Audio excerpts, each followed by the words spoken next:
Nah, dia yang mengatakan itu Paulus. Sekarang timbul pertanyaan, Paulus itu siapa? Paulus itu bukan muridnya Yesus, bukan sahabatnya Yesus, bukan pengikut Yesus, tapi Paulus itu adalah musuhnya Yesus. Nah, ini dia. Dan saya baca dalam Alkitab, ternyata aktor pendiri agama Kristen itu memang bukan Yesus. Yesus tidak pernah membawa agama Kristen. Yang mengatakan kata-kata Kristen itu adalah Paulus. Dalam Kisah Para Rasul pasal 11 ayat 25, ketika dia mengajar di Antioquia lah pertama kali murid-murid itu dipanggil sebagai Kristen. Kristen artinya pengikut Kristus. Kristus artinya adalah juru selamat atau almasi dalam Islam. Jadi Bapak Ibu yang saya muliakan, ini yang perlu kita jadikan sebagai alat ukur apakah Yesus Tuhan atau tidak. Kalau sudah kembali kepada Alkitab, saya pikir jelas semuanya. Maka kembali kepada kriteria yang tadi. Apa kriteria kebenaran sebuah kitab suci itu? Pak Insan setengah menit. Ya, sebenarnya kitab Wahyu yang menjadi rujukan beliau Udah. Wahyu kepada Yohanes itu mimpi, bukan wahyu. Mimpi Yohanes di Pulau Patmos. Itu kan kata Bapak. Jadi mimpi Sudah, panjang. Pak. Ya. Sebentar, mimpi panjang berseri ya. Makanya kitab Wahyu merupakan salah satu kitab yang paling sulit sekali ditafsirkan. Anda situ rasul terkasih loh. Paling Sudah, sulit Pak. ditafsirkan karena ini cuma mimpi. Nah, zaman dulu ditulis mimpi, kemudian dirubah lagi kenyataan. Sekarang dirubah lagi menjadi wahyu supaya keren, biar keren kelihatan. Sudah. Diganti Cukup. wahyu. Baik, Pak Insan.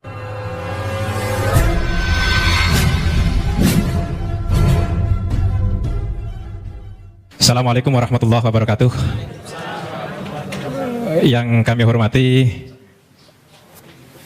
para pembicara, Ustadz Samsul Arifin Nababan, Ustadz Insan Mokoginta, dan yang saya hormati Bapak Luga Tambunan dan Bapak Yohanes Tambubolon.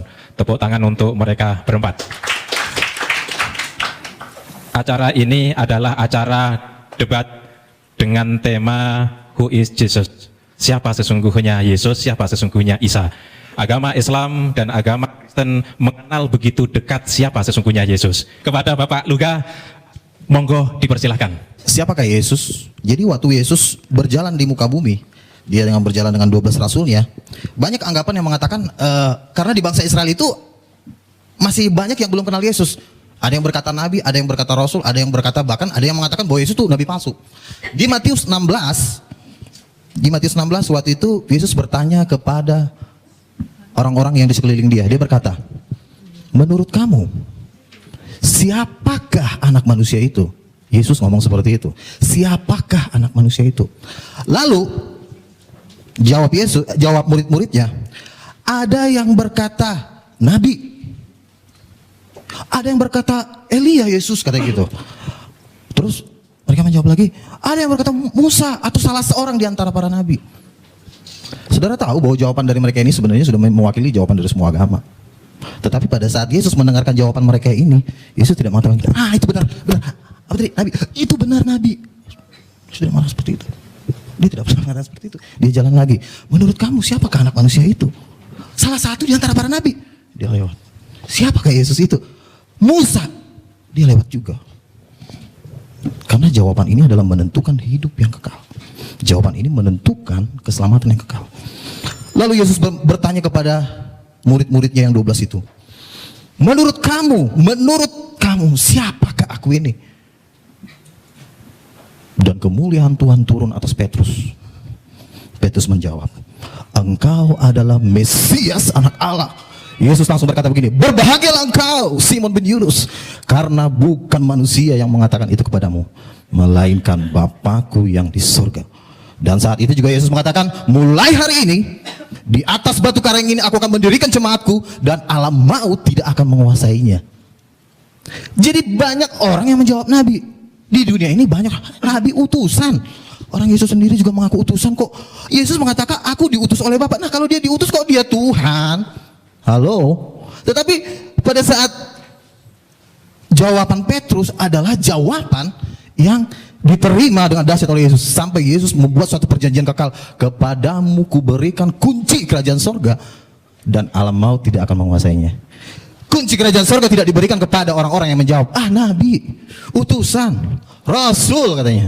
Nah yang jadi pertanyaan begini, lalu Yesus itu kan diutus, kok dia bisa jadi Tuhan sih? Masa ada Tuhan diutus? Itu yang jadi pertanyaan manusia, betul kan? Jadi begini saudara-saudara, jadi saya debat di blog ediprayatnawordpress.com, pengunjungnya udah 150.000 dan komentator terbanyak berada di wall saya ya. Jadi saya berada di peringkat pertama. Saya tahu jawaban, saya tahu pertanyaan kalian. Saya tahu itu. Tapi kalau kita buka di Ibrani 1 ayat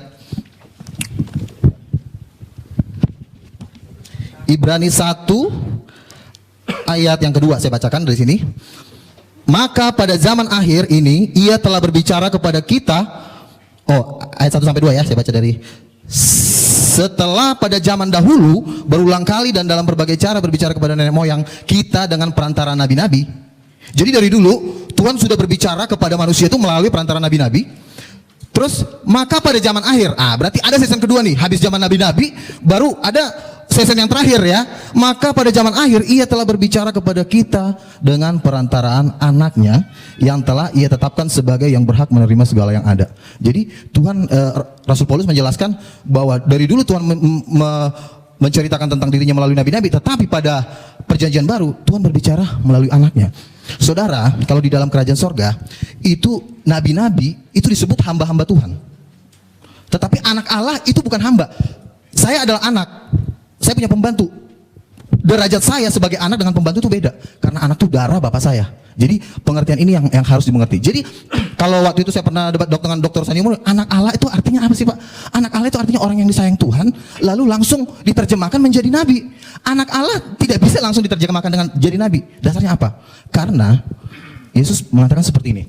Pada waktu Yesus berjalan di muka bumi, dia memberikan suatu perintah kepada manusia. Aku diutus oleh Bapa, benar ya, Yesus memang utusan. Tetapi karena Yesus utusan bukan berarti dia langsung jadi nabi. Jangan langsung ditafsir sembarangan. Karena yang bisa berhak menafsirkan kitab para nabi-nabi itu cuma 12 rasul. Makanya dikatakan bahwa Yerusalem baru itu dibangun pondasinya itu nama 12 rasul.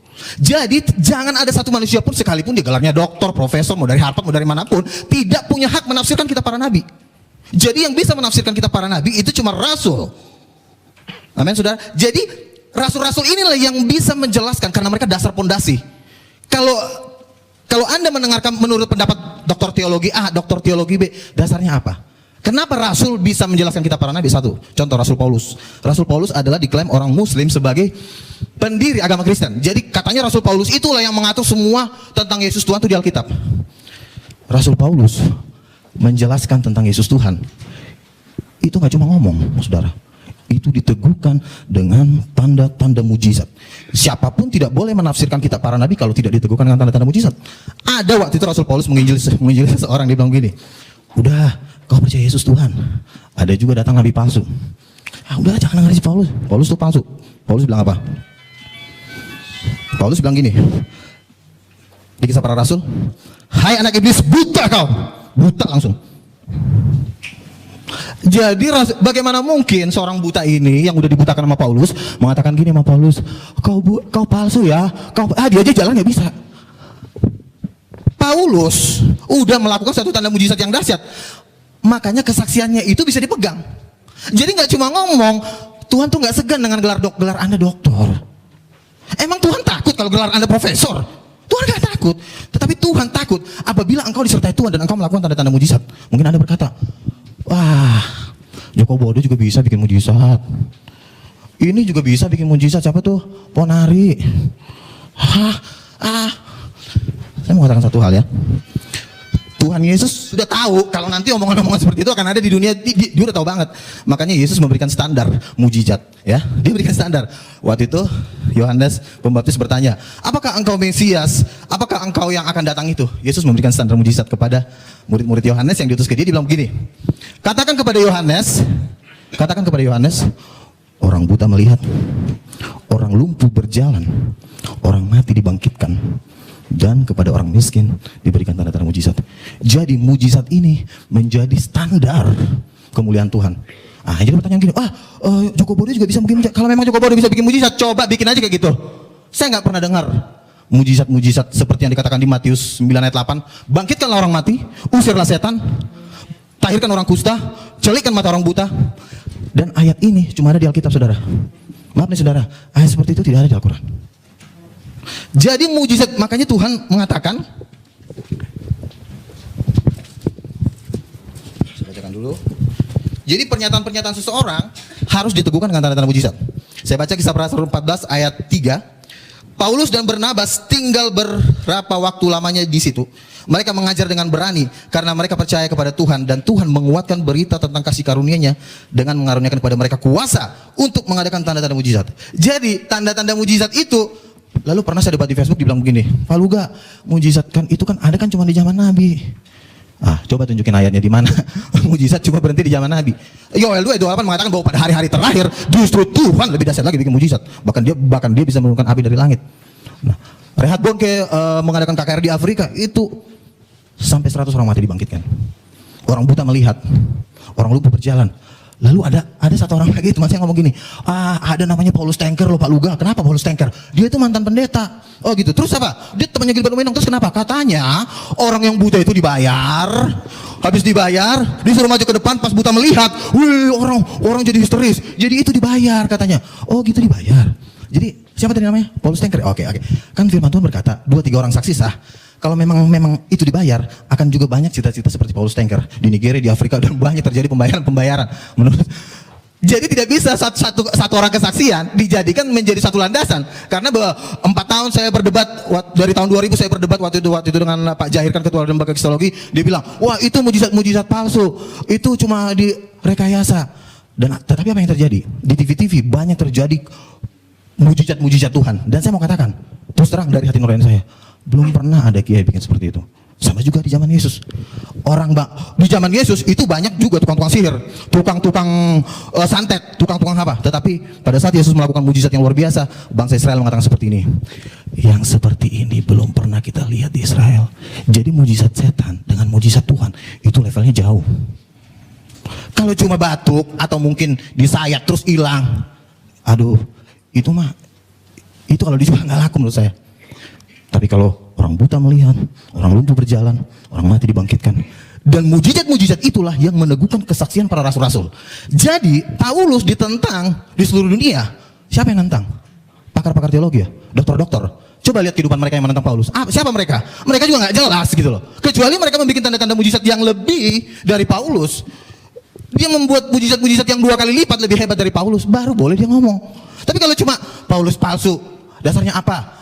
Itu ayatnya. Paulus sendiri mengatakan, oleh dustaku semua ini. Terus Paulus palsu apa? Paulus waktu nyanyi itu terjadi gempa bumi, dan orang yang di penjara itu sampai mau bunuh diri. Itu terjadi gempa bumi. Mungkin orang mengatakan, itu kan karangannya Paulus, bukan karangan Paulus. Kenapa? Karena sampai hari ini mujizat itu masih sampai hari ini tetap terjadi. Nah, jadi artinya kalau saudara Paulus Tanker mengatakan bahwa itu mujizat-mujizat palsu, Tuhan kan bilang, kita harus cerdik. Kita harus juga mengumpulkan saksi-saksi, bukan cuma Paulus Tanker. Kumpulin dulu dia 100 orang yang mempunyai kesaksian kayak Paulus Tanker, ada nggak? Ini kan cuma 1 doang yang baru saya dengar. Jadi artinya kesaksian-kesaksian seperti ini tidak bisa dijadikan jadi dasar untuk melawan rasul-rasul. Kalau engkau berani mengatakan mujizat-mujizat yang dilakukan oleh Paulus itu bukan dari Tuhan, lalu kau bisa bikin apa emang? Engkau udah bisa bikin mujizat seperti Paulus? Kan yang saya lihat dengan mata saya, ya juga nggak bisa bikin apa-apa juga gitu loh. Kecuali ada mujizat yang lebih ngeri dari Paulus, boleh deh Paulus ditantang gitu loh. Itu satu. Terus itu tentang mujizat. Dan ini satu perintah Yesus, saudara, yang menurut saya orang Islam satu step mereka tidak mengerti. Padahal dalam hati saya, kalau saja mereka mengerti di sini, mereka pasti tahu bahwa Yesus adalah Tuhan. Contoh begini.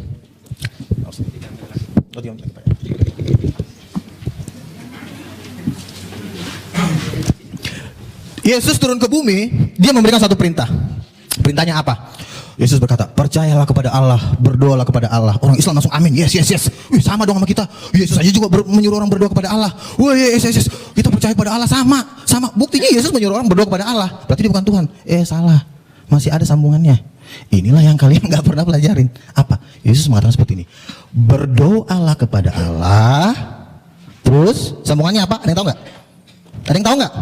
Berarti nggak pernah baca Alkitab. Ayo, ada yang tahu nggak? Wah, katanya ini pakar-pakar kristologi semua nih. Katanya, berdoalah kepada Allah. Sambungannya apa? Kan orang Muslim kan mengatakan gini, berdoalah kepada, oh iya sama. Kita disuruh percaya sama Allah. Terus itu masih ada sambungannya. Orang Islam nggak mau. Enggak, percaya kepada Allah. Cukup. Menyembah Allah aja. Allahu Akbar. Kata Yesus, belum selesai. Enggak, cuma itu aja. Yang penting berdoa kepada Allah. Belum selesai, kata Yesus. Dan apa yang terjadi di hari penghakiman?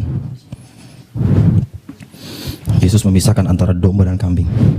Yesus akan mengatakan seperti ini karena Yesus mengatakan berdoa kepada Allah. Sambungannya adalah dalam namaku. Jadi begini, oke, sembah Allah, Allahu Akbar, terus kata Yesus, harus pakai dalam namaku. Loh, kenapa harus pakai dalam namaku? Emang Yesus siapa? Ya kan? Yang menjadi pertanyaan adalah, emang Yesus siapa? Kenapa harus pakai nama dia? Loh, harus dalam nama Allah. Harusnya nama Allah dong. Sekarang saya tanya sama ibu, nama Allah siapa? Allah. Nama Allah katanya Allah. Salah. Yesus tidak pernah menulis di Alkitab, wahai kamu manusia di muka bumi. Ya Tuhan Yesus. Nama Allah, nama Bapakku adalah Allah. Mana ayatnya? Dalam Al-Quran ada. Hah? Ya. Jadi begini, makanya kita harus tahu perjanjian lama. Waktu Musa diutus oleh Tuhan. Oke, itu aja. Oke, tetap semangat, jangan takut. Oke. Baik, tepuk tangan untuk Pak Luka Tambunan. Masih semangat Bapak Ibu? Bapak Yohanes Tampu Bolon, kepada beliau yang terhormat dipersilahkan. Saya juga termasuk orang, artinya orang beragama tapi tidak bertobat. Tapi puji Tuhan, saya ditangkap Tuhan terakhir-terakhir ini tahun 90-an. Saya makin mengenal Tuhan, saya punya karunia. Walaupun sudah ditegur oleh Tuhan, sudah dikasih firman oleh nabi-nabinya juga, lemah semua. Jadi para nabi pun tidak sanggup membimbing manusia itu. Itulah sebabnya sebenarnya Tuhan akhirnya berbelas kasihan. Makanya Tuhan itu Tuhan yang pemurah, yang kasih. Tuhan akhirnya di Yohanes 20, ya, saya catat di sini. Ya, Yohanes 29:31, Tuhan mengutus Yesus turun ke dunia untuk menyelamatkan manusia itu. Karena nabi pun tidak sanggup untuk menyelamatkan manusia itu. Jatuh di dalam dosa. Dan apa rahasianya? Saudara-saudara, ada di dalam satu hukum karena ini kejadiannya kedatangan Yesus ada di Israel.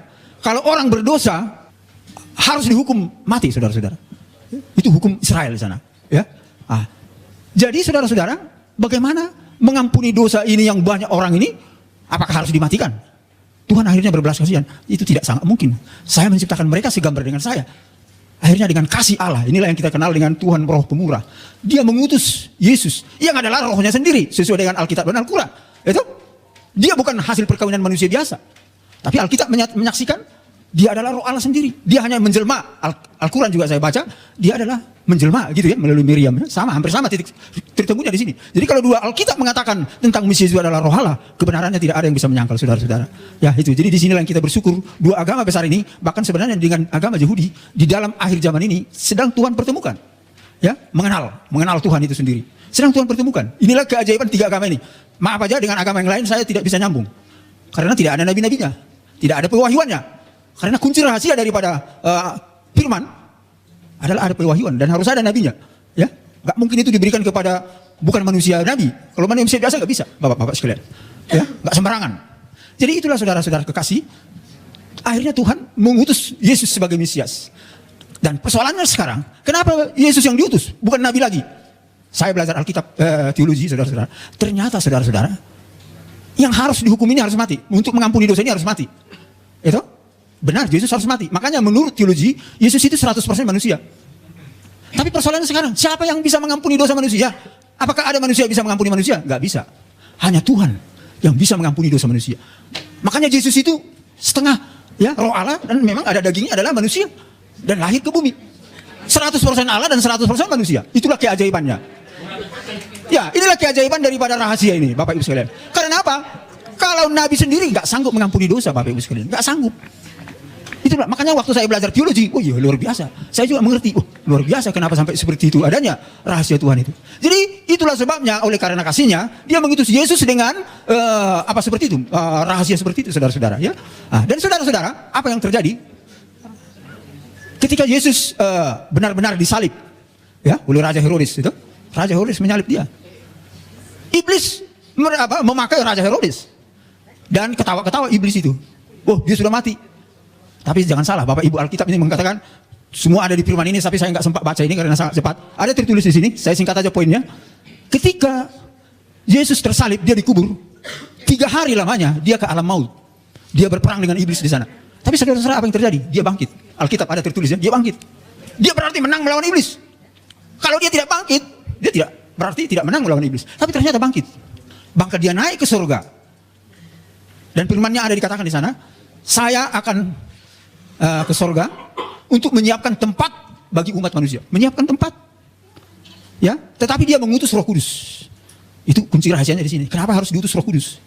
Karena Roh Kudus inilah yang bisa, kalau kita percaya kepada Isa Al-Masih sebagai Mesias, ini Roh Allah yang bisa menyertai kita tiap hari. Itu ada di hati kita. Itu saudara-saudara, itu kelebihan keunggulan daripada rahasia daripada Yesus diutus ke dunia ini.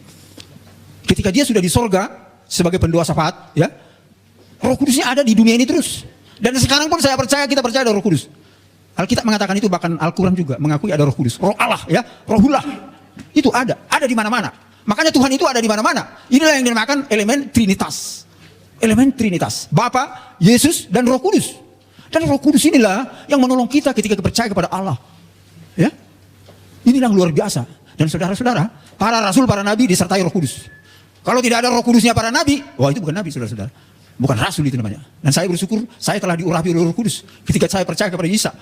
Bahkan saya ada kuasa dan pengalaman menghancurkan kuasa iblis. Oh, luar biasa Bapak Ibu. Kalau kita diurapi oleh Roh Kudus itu sendiri, kita ada kuasa. Ada firman-Nya tertulis. Ada kuasa. Bisa, iblis itu bisa kita hancurkan. Kuasanya ya, jangan salah. Bahkan para dukun, maaf aja. Bisa, santet-santetnya itu bisa hancur. Dan santet dukun sudah berapa kali saya disantet, nggak mempan. Ada perlindungan Tuhan di dalam saya. Amin. Berapa kali? Jadi itulah bukti daripada kebenaran ilahi daripada Yesus yang menyelamatkan manusia. Itu kan selamat. Saya diselamatkan dari kekuatan gaib. Saya bahkan dikasih kuasa melawan kejahatan ya. Saya bukan dikasih kuasa untuk melawan kebenaran. Enggak.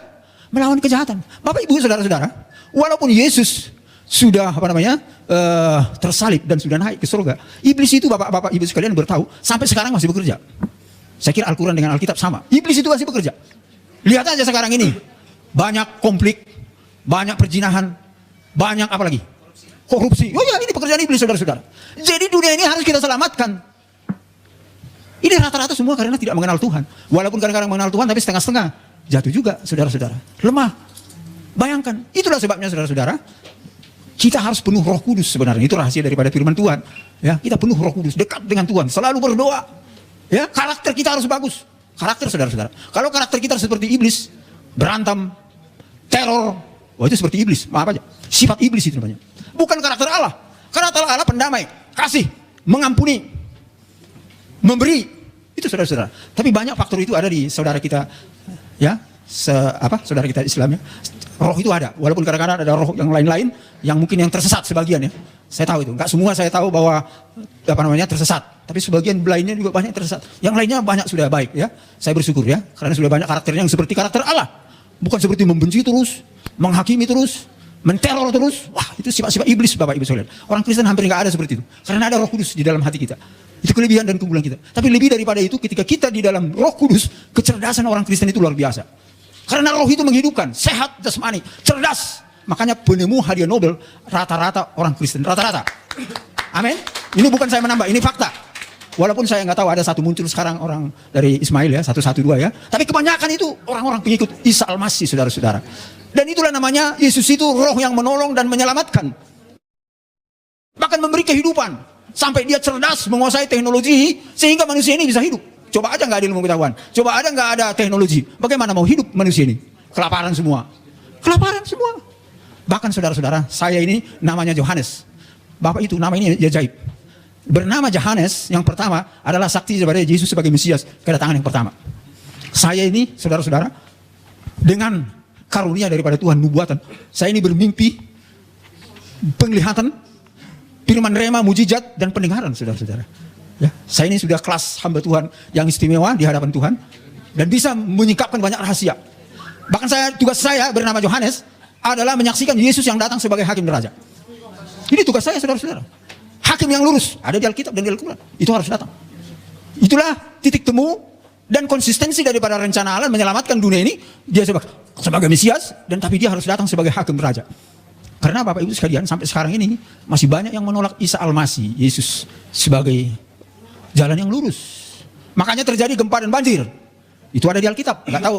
Maaf aja, saya enggak pernah di Al-Quran kalau ada puji Tuhan. Itu ada titik temunya. Puji Tuhan. Tapi di Alkitab ada. Yesus yang datang sebagai hakim raja itu melalui gempa, api lumpur dan sebagainya. Puji Tuhan, ada titik temunya ya. Ini kebenaran. Dan ini sudah terjadi di Indonesia. Aceh. Apalagi? Jogja, api lumpur dan sebagainya. Dan itulah maksud Tuhan untuk menyelamatkan. Karena apa? Kalau kita lihat dunia ini termasuk Indonesia, tidak hanya Indonesia ya, dunia sedang krisis namanya multidimensi. Saya orang ekonom, makanya Tuhan panggil saya sebagai orang ekonom. Ini yang saya tulis di buku saya ini, bagaimana rahasia menyelesaikan krisis multidimensi. Saya menemukan teori ekonomi yang baru, saudara-saudara. Saya menemukan teologi yang baru. Ya, ini yang saya ceritakan ini secara singkat. Akibat daripada rahasia itu dibuka Tuhan kepada saya. Sehingga dunia ini, Indonesia ini menjadi baru. Karena apa, saudara-saudara? Kerajaan Allah yang Tuhan mau bangun sekarang ini bukan langsung ke surga. Ini adalah zaman akhir zaman, 1000 tahun damai. Itu sesuai dengan Wahyu 20. Yesus yang memerintah sebagai hakim raja. Karena dia yang pernah datang ke dunia ini, dia akan kembali ke dunia ini menjadi raja di dunia ini. Raja yang memulihkan dunia ini. Loh, ini saudara-saudara, jangan istilahnya salah mengerti. Kalau bukan Tuhan yang memulihkan dunia ini, siapa yang sanggup? Nabi pun tidak sanggup dalam sejarahnya. Hanya Tuhan. Roh Allah itu sendiri bekerja melalui orang-orang yang baik dan benar. Sehingga antara lain moralitika daripada pemimpin ekonomi politik, termasuk pemimpin agama ini harus benar. Dan disitulah roh Allah itu bekerja. Kalau berdosa terus, hubungan kita dengan Tuhan putus. Ya, bahkan dihakimi kita. Kalau kita berdosa terus, walaupun kita sudah beragama namanya. Ya, tapi berdosa terus. Inilah rencana Tuhan, saudara-saudara, sebagai hakim raja. Makanya saya pernah bertanya kepada Tuhan, kenapa Tuhan Yesus datang sebagai Mesias, kemudian datang sebagai hakim raja? Saudara-saudara sekalian, penelitian saya di dalam alam roh dan Alkitab, Yesus datang sebagai Mesias itu dia lebih menekankan kepada roh kemurahan, kasih. Ya, bahkan dia sampai mau tersalib untuk menyelamatkan manusia itu. Tetapi saudara-saudara, Alkitab mengatakan kalau Yesus datang sebagai hakim raja, dia akan mencurahkan sifat Allah yang perkasa, bukan yang pemurah, yang perkasa, tapi tidak meninggalkan yang pemurah. Ini aspek nubuatan ya, teologi. Yang perkasa artinya tegas, yang jahat harus dihukum, yang fasik harus ditegur, bertobat. Begitu saudara-saudara. Sampai terjadi gempa banjir itu semua adalah teguran bagi orang-orang yang nggak percaya Tuhan itu, saudara-saudara. Sampai dia semua agama percaya bahwa hakim yang adil itu, jalan yang lurus itu menyatakan dirinya. Kiranya Tuhan memberkati kita semua. Untuk pembicara yang ketiga adalah Bapak Ustadz Insan LS Mokoginta. Kepada beliau dipersilahkan. Baiklah. Bismillahirrahmanirrahim. Assalamualaikum warahmatullahi wabarakatuh. Alhamdulillahilladzi arsala rasulahu bil huda wa dinil haq liyuzhira 'alad dini kullihi walau karihal musyrikun. Asyhadu an la ilaha illallah wahdahu la syarikalah. Asyhadu anna Muhammadar Rasulullah la nabiyya ba'da. Amma ba'd. Bapak Ibu hadirin sekalian yang dirahmati oleh Allah Subhanahu wa taala, tadi kita telah mendengarkan paparan dari teman-teman kita pembicara dari Kristen, yaitu Bapak Luga Tambunan dan Pak Yohanes Tampu Bolon. Sebenarnya tema ini bukan hanya who is Jesus, masih ada sambungannya ya. Tema yang sudah kami sepakati saya dengan Pak Luga, who is Jesus? God or prophet? Maksudnya Tuhan atau Nabi ya, gitu Pak ya. Jadi siapakah Yesus, Tuhan atau Nabi? Nah, tadi kedua pembicara telah mempresentasikan tentang Yesus sebagai Tuhan dengan segala kelebihannya. Tapi untuk membantahnya nanti sebentar saja, saya akan mempresentasikan dan membuktikan bahwa Yesus itu benar-benar Nabi, bukan Tuhan, berdasarkan Alkitab. Setelah saya akan menggunakan Alkitab atau Bible untuk membuktikan bahwa Yesus itu Nabi, bukan Tuhan. Ya. Baik, kita lihat sini. Siapa yang paling tepat menjelaskan status Yesus Tuhan atau Nabi dalam Alkitab atau Bible? Siapa yang paling pas? Ya, tentu saja jawabannya Allah, Yesus, dan mereka yang hidup sejaman dengan Yesus. Tentu kesaksian Allah dan Yesus itu paling kuat. Ya kan? Kemudian kesaksian dari orang-orang yang hidup sejaman dengan Yesus. Nah, saya akan memulai dari kesaksian yang paling rendah. Orang-orang yang hidup sejaman dengan Yesus. Karena mereka yang bergaul langsung dengan Yesus. Ya, beda dengan Pak Luga dan Pak Yohanes hidup 2000 tahun kemudian. Ya, tentu kesaksian orang yang bergaul dengan Yesus, yang berbicara langsung dengan beliau, mereka paling tahu siapa Yesus itu. Baik, kita lihat kesaksian orang yang hidup sejaman dengan Yesus mengatakan siapa Yesus itu pada saat itu. Matius 21 ayat 11. Dan orang banyak itu menyahut, inilah Nabi Yesus dari Nazaret di Galilea. Itu kan tertulis di Injil. Saya akan 100% menggunakan Bible. Inilah Nabi Yesus dari Nazaret di Galilea. Markus 14 ayat 65, lalu mulailah beberapa orang meludahi dia dan menutupi mukanya dan meninjunya sambil berkata kepadanya, hai Nabi, cobalah terka. Malah para pengawal pun memukul dia. Jadi mereka yang hidup sezaman Yesus mengatakan Yesus Nabi. Nabi Yesus. Ya. Tapi orang Kristen tidak mau mengatakan Nabi Yesus. Kalau Nabi Isa. Nabi Isa. Kalau Yesus Tuhan Yesus katanya. Tapi kalau kami dalam Islam, ya Nabi Isa. Berarti Yesus itu Nabi. Nah, selanjutnya kita lihat. Banyak ayat-ayat yang berbicara seperti ini. Katanya kepada mereka, apakah itu? Jawab mereka, apa yang terjadi dengan Yesus orang Nazaret? Dia adalah seorang Nabi. Yohanes 7 ayat 40. Berapa orang di antara orang banyak yang mendengarkan perkataan-perkataan itu berkata, dia ini benar-benar seorang Nabi. Ya, ia adalah seorang Nabi. Jadi, mau diulang yang tadi? Enggak, langsung ya. Jadi tadi kesaksian orang yang hidup sejaman ini dengan Yesus mengatakan Yesus itu adalah Nabi. Saya lebih percaya kepada orang yang bergaul dan hidup sejaman dengan Yesus ketimbang orang yang hidup 2000 tahun kemudian. Kemudian Yesus sendiri yang memberi kesaksian. Ini derajat lebih tinggi karena Yesus sendiri yang memberi kesaksian. Injil itu ada 4, Matius, Markus, Lukas, dan Yohanes. Ternyata keempat Injil semua Yesus mengaku dengan jujur dan polos dia itu Nabi. Lalu mereka kecewa dan menolak dia. Maka Yesus berkata kepada mereka, titik 2 koma pembuka. Berarti ini ucapan Yesus kan?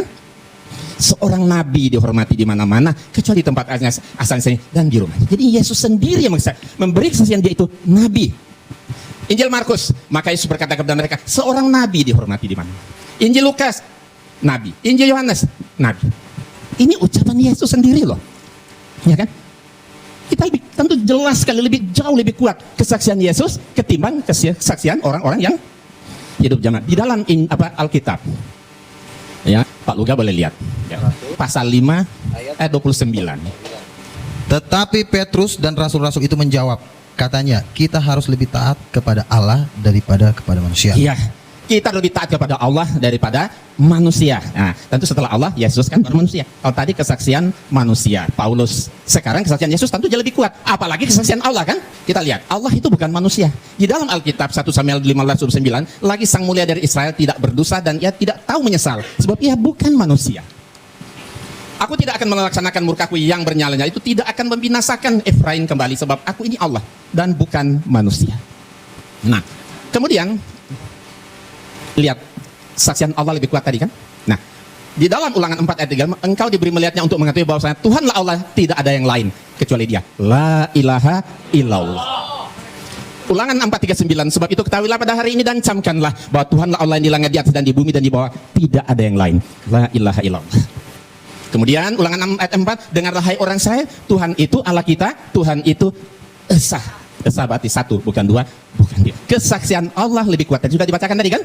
Kita menerima kesaksian manusia, tapi kesaksian Allah itu harus lebih kuat. Jadi kesaksian Pak Luga dan Pak Yohanes kita bisa terima, tapi kesaksian Yesus dan Allah pasti lebih kuat. Kita lihat ini, tidak ada Allah kecuali aku. Yesaya ya, bahwa aku tetap Dia. Akulah Tuhan dan tidak ada juru selamat selain daripada aku. Ya, akulah Allah juga seterusnya, aku tetap Dia. Jadi Allah tetap Allah, nggak akan pernah berubah menjadi manusia. Kemudian kita lihat banyak, akulah Tuhan dan tidak ada yang lain. Tidak ada yang lain di luar aku. Akulah Tuhan dan tidak ada yang lain. Akulah Tuhan dan tidak ada yang lain. Ya, akulah Tuhan yang terdahulu dan akulah yang terkemudian. Tidak ada yang lain selain daripada aku. La ilaha illallah. Inilah sebenarnya ajaran tauhid yang ada dalam Alkitab, tapi sayang saudara-saudara kita tidak mengamalkan. Kalau mereka amalkan, beda mereka dengan kita tipis sekali. Ya. Yang jadi jurang pemisah Islam dan Kristen yaitu karena mereka menuhankan Yesus. Inilah sebenarnya, makanya inilah jadi debat kita hari ini. Ya, kita akan lihat mana sebenarnya sih yang benar. Yesus itu sebenarnya Tuhan atau Nabi. Oke, biarlah Yesus sendiri yang memberi kesaksian. Ya, sebab itu, sebab aku berkata-kata bukan dari diriku sendiri, tapi Bapa yang mengutus aku. Berarti Dia utusan. Keutusan kan Nabi kan? Menyembah Tuhan. Nah, ini kata Yesus. Yesus berkata kepada iblis, "Nyala iblis." Ketika iblis menggoda Yesus, ya, di atas satu gunung yang tinggi, iblis berkata kepada Yesus, "Semua kerajaan dunia ini akan aku berikan kepadamu asal engkau sujud menyembah aku," kata iblis. Terus Yesus marah, diusir iblis itu. "Nyala iblis, sebab ada tertulis, engkau harus menyembah Allah Tuhanmu dan hanya kepada Dia saja engkau berbakti-atum." Jadi menyembah itu hanya kepada Allah yang disembah oleh Dia. Yesus tidak mengatakan, "Nyala iblis, sebab ada tertulis, engkau harus menyembah aku karena aku ini Tuhan atau Allah." Engkau harus menyembah kepada Tuhan Allahmu dan hanya kepada Dia. Jadi menyembah itu hanya kepada Allah yang disembah oleh Dia. Yesus tidak mengatakan, "Nyala iblis, sebab ada tertulis, engkau harus menyembah aku karena aku ini Tuhan atau Allah." Engkau harus menyembah kepada Tuhan Allahmu dan hanya kepada Dia. Nah ini, ketika Yesus berdiskusi dengan orang Saduki, ahli Taurat, seorang ahli Taurat yang mendengar Yesus dan orang-orang Saduki sedang bersoal jawab, dan Yesus memberi jawab yang tepat dan datang kepadanya bertanya. Orang Saduki bertanya kepada Yesus, hukum mana yang paling utama? Jawab Yesus, hukum yang terutama, dengarlah hai orang Israel, Tuhan itu Allah kita. Tuhan itu esa, Tuhan itu Allah kita. Kata Yesus, berarti termasuk Allah Dia kan? Tuhan itu Allah kita, Tuhan itu esa. Esa berarti satu, bukan dua, bukan tiga. Terus apa yang diucapkan oleh Yesus dibenarkan oleh ahli Taurat. Dia sedang berhadapan muka dengan Yesus saat itu. Apa kata dia? Tepat sekali guru. Bukan Tuhan kan? Tepat sekali guru. Benar katamu itu, bahwa Dia esa dan bahwa tidak ada yang lain kecuali Dia. La ilaha illallah. Jadi kesaksian ahli Taurat ini lebih dapat dibenarkan karena dia berhadapan langsung, sedang berdiskusi langsung dengan Yesus, ketimbang pendeta atau orang-orang hidup di zaman saat ini. Kemudian, inilah hidup yang kekal itu, bahwa mereka mengenal Engkau satu-satunya Allah yang benar dan mengenal Yesus Kristus yang telah Engkau utus. Jadi inilah sebenarnya syahadatain bagi umat Kristiani yang diajarkan oleh Yesus. Dua pengakuan syahadat. Pertama, mengatakan Allah satu-satunya dan Yesus hanya utusan. Asyhadu alla ilaha illallah wa asyhadu anna Isa Rasulullah. Kata Yesus, iya, inilah hidup yang kekal itu, bahwa mereka mengenal Engkau, Allah maksudnya satu-satunya Allah yang benar, dan mengenal Yesus Kristus yang telah Engkau utus. Berarti Dia hanya seorang utusan. Utusan berarti nabi. Dan segala firman yang Engkau sampaikan kepadaku telah Kusampaikan kepada mereka, dan mereka menerima, sebab mereka benar-benar tahu bahwa Aku datang daripadamu, dan mereka percaya bahwa Engkaulah yang telah mengutus Aku. Jelas sekali Yesus mengaku dengan jujuran, Paulus, Engkau yang mengutus Aku. Berarti Dia hanya seorang utusan, nabi, bukan Tuhan. Dan jikalau Aku menghakimi, maka penghakimanku itu benar, sebab Aku tidak seorang diri, tapi Aku bersama Dia yang mengutus Aku. Allah yang mengutus. Berarti Yesus seorang utusan, seorang nabi Allah, bukan Tuhan. Banyak sekali. Nah, ini menarik. Saya terjemahkan ke dalam berbagai bahasa. Ada bahasa Jawa, ada bahasa Sunda, ada bahasa Batak, ada bahasa Padang. Ini ucapan Yesus ya. Ini Yesus sendiri berkata, Aku tidak dapat berbuat apa-apa dari diriku sendiri. Aku menghakimi sesuai dengan yang apa aku dengar. Dan penghakimanku adil. Sebab aku tidak menuruti kehendakku sendiri, melainkan kehendak Dia yang mengutus aku. Aku orang bisa nindake apa-apa sakader karep putih. Aku nggak bisa. Ya kan? Ini bahasa Sunda. Ya, jadi kalau Yesus itu Tuhan, tidak mungkin masa ada Tuhan nggak bisa berbuat apa-apa. Masa ada Tuhan yang nggak bisa menuruti kehendaknya sendiri. Kenapa Dia nggak bisa? Karena Dia bukan Tuhan, Dia cuma nabi. Dia hanya seorang utusan Tuhan. Wajar, ya kan? Nah, nih bahasa Toba. Nah ini barangkali orang Batak, pembicara kita di 3 depan ini Batak. Nah mungkin bisa dilihat ini, ya. Batak Toba. Artinya sama seperti tadi. Ini ada orang Padang, Ambo indak dape, doh mampu buat. Aku nggak bisa berbuat apa-apa. Ya enggak mungkin ada Tuhan dan nggak bisa berbuat apa-apa dong. Ya kalau menempatkan Yesus jadi Tuhan jadi lemah ini kan. Kenapa Yesus nggak bisa? Karena Dia bukan Tuhan, Dia hanya seorang nabi, utusan Allah, Rasulullah. Nah baik, kita lihat ini ya. Sudah kita perhatikan artinya tadi? Nah sekarang kita lihat. Setiap yang tidak bisa berbuat apa-apa atas dirinya sendiri pasti bukan Tuhan. Yesus tidak bisa berbuat apa-apa atas dirinya sendiri, berarti Yesus bukan Tuhan. Setiap yang tidak bisa menuruti kehendaknya sendiri berarti pasti bukan Tuhan. Yesus tidak bisa menuruti kehendaknya sendiri, berarti Yesus bukan Tuhan. Setiap yang mengaku diutus oleh Tuhan pasti bukan Tuhan. Yesus mengaku diutus oleh Tuhan, berarti Yesus bukan Tuhan. Mudah kan? Nah, jadi kesimpulannya Yesus bukan Tuhan, tapi Dia seorang nabi. Terakhir, satu lagi. Yesus sangat ketakutan kepada malaikat. Ya, di sini kita bisa lihat ini ayat Bible. Kita bukan merendahkan Yesus, tapi mendudukkan Yesus pada posisinya yang benar. Ya. Kalau Yesus itu Tuhan, masa ada Tuhan takut sama malaikat? Tentu nggak wajar kan? Tapi kalian nabi, wajar. Maka seorang malaikat dari langit menampakkan diri kepada Yesus, ya, untuk memberi kekuatan kepadanya. Ya, Yesus sangat ketakutan dan semakin bersungguh-sungguh berdoa. Peluhnya bagaikan keringat darah yang bertetesan ke tanah. Perhatikan, Yesus ketakutan kepada malaikat. Nah, kita lihat di sini Injil bahasa Sunda dan Jawa. Ya silakan baca yang orang Jawa sama orang Sunda. Injil bahasa Batak. Ini bahasa Padang. Ada nggak orang Padang sini? Ada. Oke, kita lihat. Jadi kesimpulannya, setiap yang menerima kekuatan dari malaikat Tuhan pasti bukan Tuhan. Yesus menerima kekuatan dari malaikat Tuhan, berarti Yesus bukan Tuhan. Setiap yang ketakutan kepada malaikat Tuhan, pada malaikat pasti bukan Tuhan. Yesus ketakutan kepada malaikat, berarti Yesus bukan Tuhan. Setiap yang bersungguh-sungguh berdoa kepada Allah, pada Tuhan, pasti bukan Tuhan. Yesus bersungguh-sungguh berdoa kepada Tuhan, berarti Yesus bukan Tuhan. Setiap yang mengeluarkan seperti keringat darah saking takutnya kepada malaikat, pasti bukan Tuhan. Yesus mengeluarkan seperti keringat darah saking takutnya kepada Tuhan, berarti Yesus bukan Tuhan. Nah, kalau Yesus banyak mujizat seperti yang disampaikan oleh Pak Luga tadi, mujizatnya hebat, bisa menyembuhkan orang sakit, membangkitkan orang mati dan sebagainya, itu namanya mujizat kan? Itu karena biiznillah, karena atas izin Allah. Jadi bukan Yesus yang hebat itu Allah. Karena doa Yesus dikabulkan, terjadilah. Iya, karena diizinkan oleh Allah, maka mujizat itu jadi. Makanya Yesus banyak sekali ayat-ayat. Kalau mau lihat waktunya sebentar, saya akan perlihatkan kumpulan Yesus berdoa. Banyak sekali ayat dalam Alkitab Yesus berdoa kepada Tuhan. Kalau Yesus itu Tuhan, kenapa Tuhan masih berdoa kepada Tuhan yang mana lagi? Nah, karena doanya dikabulkan, terjadilah mukjizat itu untuk membuktikan bahwa dia itu betul-betul seorang nabi. Ya kan, supaya Bani Israel yakin dan percaya bahwa Nabi Isa adalah seorang nabi. Ya, saya rasa nanti dilanjutkan. Terima kasih kepada Bapak Insan LS Moko Ginta. Sekali lagi tepuk tangan biar tambah semangat.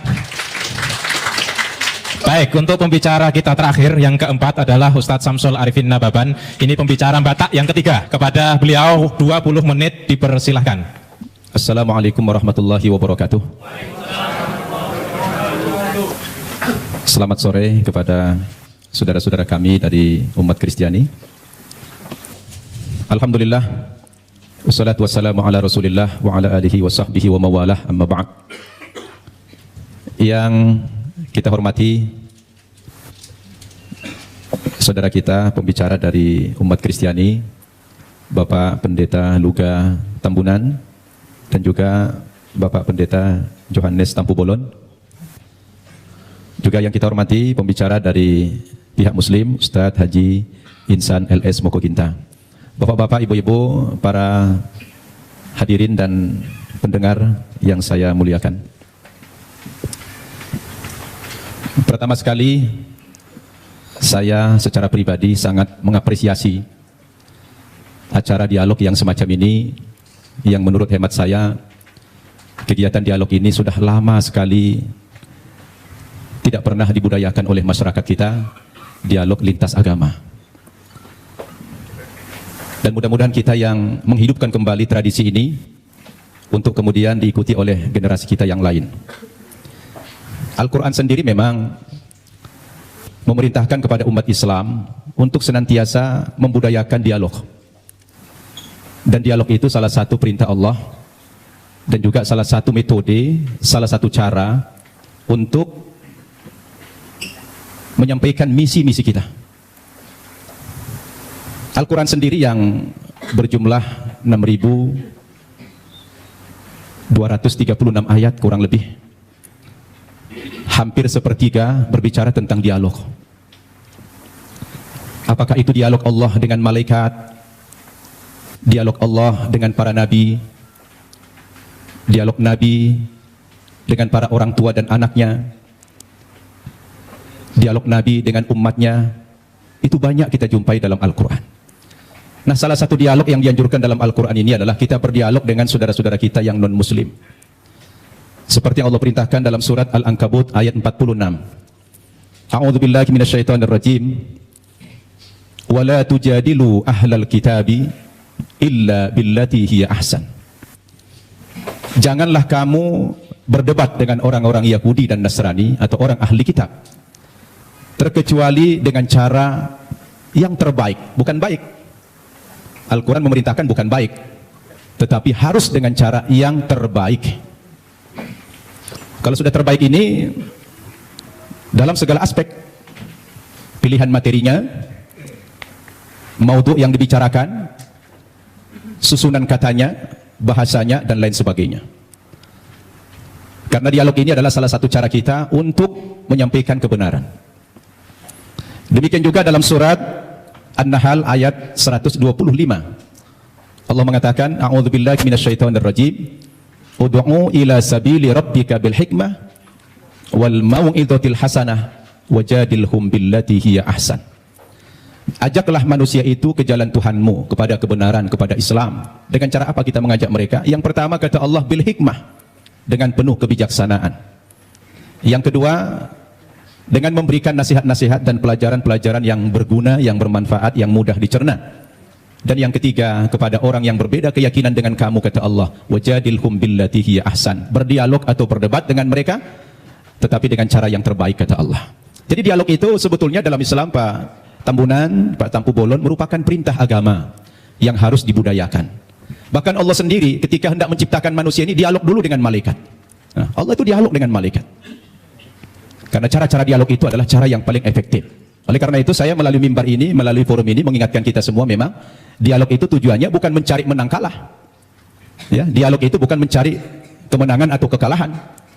Tetapi dialog itu sebuah sarana kita untuk menyampaikan kebenaran, untuk dakwah. Itu makanya dakwah dalam pandangan agama Islam, Pak Tambunan, dakwah itu tujuannya adalah mengajak. Begitu juga Pak Tampu Bolon ceramah. Saya tadi membayangkan Bapak berdua ini mempresentasikan materinya dengan hujah, dengan dalil-dalil yang jelas. Justru malah terbalik, yang paling banyak bicara Alkitab malah Pak Insan dari Muslim.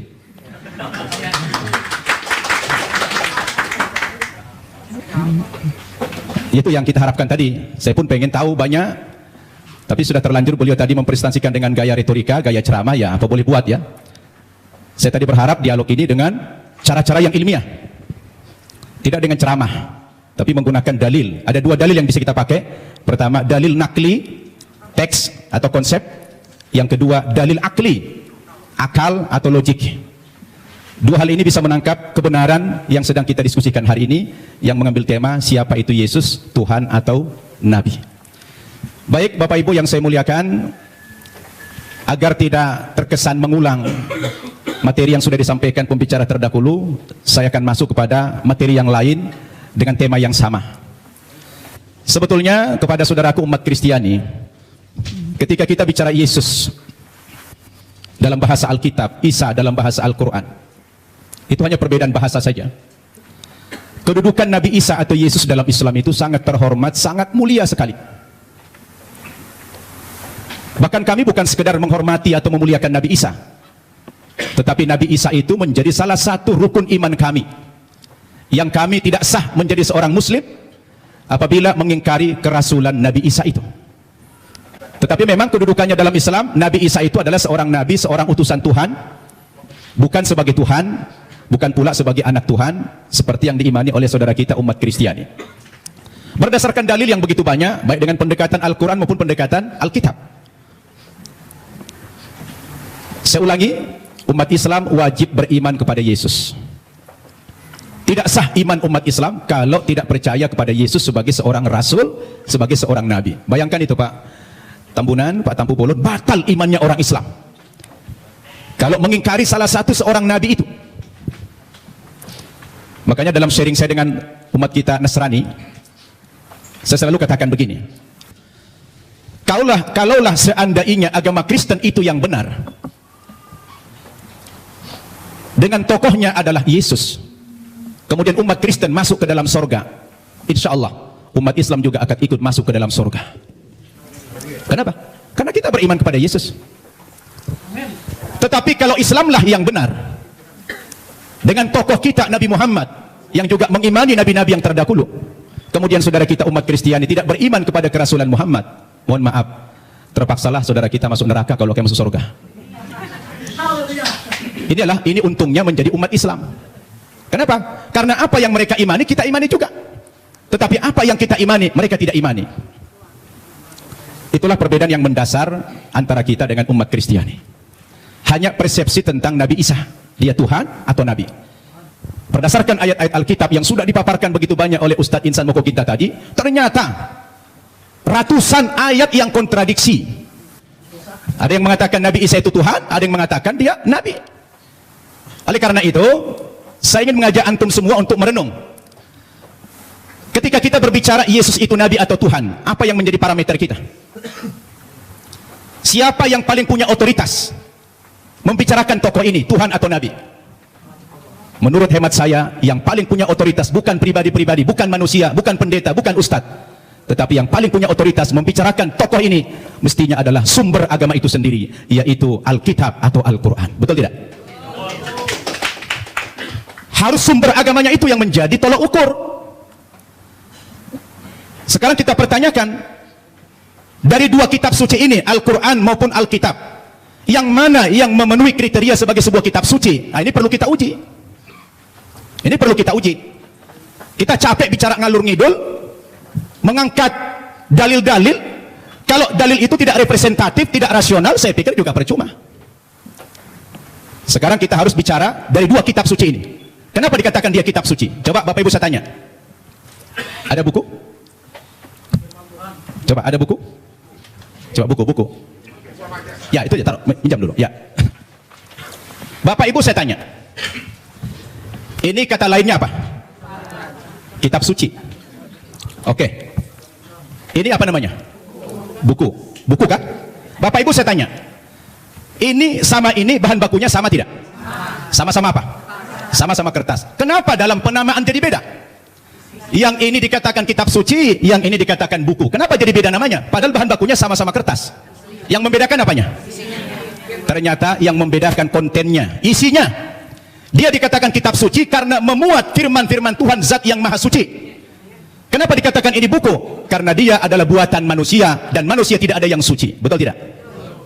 Sekarang mari kita uji. Kalau kita sepakat, apa yang membedakan buku dengan kitab suci adalah terletak pada kontennya. Kalau kitab suci itu adalah memuat firman-firman Tuhan. Ketika kita uji Bapak Ibu, 5 kriteria minimal kalau kita ingin menguji apakah kitab suci itu benar apa tidak. Yang pertama, sebuah kitab suci itu akan dikatakan benar apabila dia murni datang dari Allah, 100% datang dari Allah, dan tidak ada intervensi manusia di dalam kitab suci itu dalam bentuk kontennya setinggi apapun otoritas manusia itu. Betul tidak? Termasuk di dalamnya Nabi. Makanya kalau kita baca Al-Quran, ini 100% firman Tuhan, tidak ada perkataan Nabi Muhammad di sini. Perkataan Nabi Muhammad dimuat dalam hadis namanya. Tidak ada satu ayat pun di sini sumbangan Nabi Muhammad dalam bentuk isi. Ini adalah wahyu Tuhan 100%. Akan berbeda kalau kita baca ini Alkitab, di sini sudah tercampur, di sini ada perkataan Tuhan, di sini ada perkataan Nabi, di sini ada perkataan Rasul Paulus, di sini ada perkataan murid-muridnya, tercampur. Lalu di mana letak kesuciannya yang dikatakan kriteria kitab suci itu adalah murni datang dari Tuhan. Itu satu. Yang kedua, kriteria kitab suci itu dikatakan benar apa tidak? Apabila kitab suci itu ditulis pada zaman kitab suci itu datang, yang diterima oleh Nabi yang menerima kitab suci tersebut. Saya tanya, Al-Quran kapan ditulis? Ketika Nabi Muhammad masih hidup. Dia suruh sahabat menulis Al-Quran. Karena dia tidak bisa membaca, tidak tahu menulis. Dia minta bantuan sahabat, sahabat menulis. Dan dia hidup sezaman dengan Nabi. Begitu selesai ditulis oleh sahabat, dikonfirmasi tulisan dengan bacaan Nabi. Sama apa tidak? Di cross check. Supaya tidak terjadi manipulasi. Kenapa? Karena kitab suci itu jadi pedoman. Sekarang Alkitab kita tanya, kapan ditulis? Lalu siapa tokoh yang menerima Alkitab? Alkitab ditulis bukan pada zaman Nabi Isa masih hidup, tapi sudah sekian puluh tahun, bahkan sekian ratus tahun. Yesus sudah tidak ada di dunia ini, baru ada pembukuan Alkitab. Terus bagaimana seorang penulis akan mengkonfirmasi kepada yang menerima wahyu itu? Maka kemungkinan terjadi manipulasi sangat mungkin. Sebab yang namanya wahyu itu haruslah dari Tuhan, tidak boleh dari rekayasa atau karangan manusia. Betul tidak? Dua itu kriteria, dan Alkitab gugur menurut hemat saya di situ. Yang ketiga, kriteria kebenaran sebuah kitab suci itu adalah seorang penulis wahyu secara moral haruslah orang yang jujur, terpercaya, bukan pendusta. Penulis Al-Quran adalah orang yang jujur. Sekarang penulis Alkitab, bagaimana Alkitab disandarkan kepada Yesus, disandarkan kepada Musa, disandarkan kepada Nabi yang lain, sementara sang penulis tidak pernah jumpa dengan yang menerima wahyu itu? Bagaimana ini? Maka gugurlah kesucian kitab tersebut. Kemudian yang keempat, kriteria kebenaran kitab suci itu adalah apabila isi kitab suci itu tidak kontradiksi, satu isi dia. Kalau sudah bertentangan satu ayat dengan ayat yang lain, lalu yang mana yang mau dipegang? Masa Tuhan menurunkan tuntunan pedoman hidup bagi manusia, tapi manusianya malah bingung. Yang ini mengatakan Yesus Tuhan, yang ini mengatakan Nabi. Loh, yang mana mau diikutin? Ternyata kalau kita baca Alkitab sendiri, tidak pernah kata-kata dari Yesus yang muncul pengakuan bahwa dia adalah Tuhan. Kalau kita baca dalam Injil Markus pasal 12 ayat 28 dan 29, ternyata Yesus sendiri mengatakan Tuhan itu adalah Allah yang Esa. Itu ada dalam Alkitab yang sudah dibaca oleh Pak Insan tadi. Lalu siapa yang mengatakan Yesus Tuhan? Itu Paulus ternyata. Yang mengatakan dia Tuhan itu Paulus, bukan Yesus. Semestinya Yesuslah yang lebih berhak mengatakan kalau dia Tuhan. Rupanya kita baca dalam Alkitab, saya tidak tahu Pak Tampu Bolon sudah baca belum itu. Ya, kalau kita baca dalam Alkitab, ternyata yang mengatakan dia Tuhan itu adalah Paulus. Dalilnya di mana? Dalam Kisah Para Rasul pasal 2 ayat 36. Ya, Kisah Para Rasul pasal 2 36. Apa kata Paulus? Jadi seluruh kaum Israel harus tahu dengan pasti bahwa Allah telah membuat Yesus yang kamu salibkan itu menjadi Tuhan dan Kristus. Coba. Ya, siapa yang mengatakan itu Tuhan? Paulus. Kemudian dalam kitab Filipi pasal 2 ayat 11. Dan segala lidah mengaku Yesus Kristus adalah Tuhan bagi kemuliaan Allah Bapa. Nah, dia yang mengatakan itu Paulus. Sekarang timbul pertanyaan, Paulus itu siapa? Paulus itu bukan muridnya Yesus, bukan sahabatnya Yesus, bukan pengikut Yesus, tapi Paulus itu adalah musuhnya Yesus. Nah, ini dia. Dan saya baca dalam Alkitab, ternyata aktor pendiri agama Kristen itu memang bukan Yesus. Yesus tidak pernah membawa agama Kristen. Yang mengatakan kata-kata Kristen itu adalah Paulus dalam Kisah Para Rasul pasal 11 ayat 25. Ketika dia mengajar di Antioquia lah pertama kali murid-murid itu dipanggil sebagai Kristen. Kristen artinya pengikut Kristus. Kristus artinya adalah juru selamat atau almasi dalam Islam. Jadi Bapak Ibu yang saya muliakan, ini yang perlu kita jadikan sebagai alat ukur apakah Yesus Tuhan atau tidak. Kalau sudah kembali kepada Alkitab, saya pikir jelas semuanya. Maka kembali kepada kriteria yang tadi. Apa kriteria kebenaran sebuah kitab suci itu? Terakhir, kalau saya baca dalam Alkitab, ada beberapa alasan-alasan yang mengatakan dalam iman Kristiani dikatakan dia Tuhan. Yang pertama, rupanya karena Yesus itu lahir tidak punya bapak. Karena ajaib dia lahir sehingga dianggap Tuhan. Nah, kalau kita bicara logik, sebenarnya Nabi Adam itu lebih berhak menjadi Tuhan karena dia tidak punya bapak, tidak punya ibu. Yang kedua, dikatakan Nabi Isa atau Yesus itu pernah menghidupkan orang mati, lalu dikatakan Tuhan. Tapi saya baca dalam 1 Raja-Raja pasal 17 ayat 20 sampai 22, rupanya bukan Yesus satu-satunya yang pernah menghidupkan orang mati. Ada nabi yang lain namanya Elia. Elia juga pernah menghidupkan orang mati. Lalu kenapa Elia tidak dipanggil Tuhan? Nah, ini menjadi pertanyaan yang menarik sekali. Sayang sudah dekat saya, sudah habis waktunya. Jadi terima kasih Bapak Ibu. Mudah-mudahan dialog kita terus berkembang. Wassalamualaikum warahmatullahi wabarakatuh. Waalaikumsalam warahmatullahi wabarakatuh. Bapak Ibu, inilah saatnya Bapak Ibu untuk bertanya. Assalamualaikum warahmatullahi wabarakatuh. Nama saya Winda dari BSD. Saya mau menanggapi masalah yang kita di Islam adalah kita diperintahkan juga dihimbau untuk berdebat seperti yang dikatakan bermusyawarah. Saya sering bermusyawarah dengan teman saya di Malang. Dia dia orang Kristiani, bergereja di Betani. Dan dia mengaku sekolah pendeta. Saya sering berdialog dengan dia dan pernah saya mengatakan dalam kasus penghinaan Nabi Muhammad ini, akhir-akhir ini saya pernah bertanya kepada dia, apa pendapatmu jika agamamu dinodai? Kemudian dia menjawab, Kristen bukan agama. Nah, dari situ saya bertanya-tanya, kalau memang Kristen itu bukan agama, lalu Yesus yang diimani oleh orang Kristiani sebagai Tuhan itu sebagai apa? Sedangkan kalau di Islam kan sudah jelas bahwasanya Islam adalah dinullah, agama Allah, salah satunya agama Allah yang diridhoi Allah. Tapi kalau dengan dia berbicara seperti itu, teman saya yang itu bagaimana menurut Bapak dari Kristiani ini?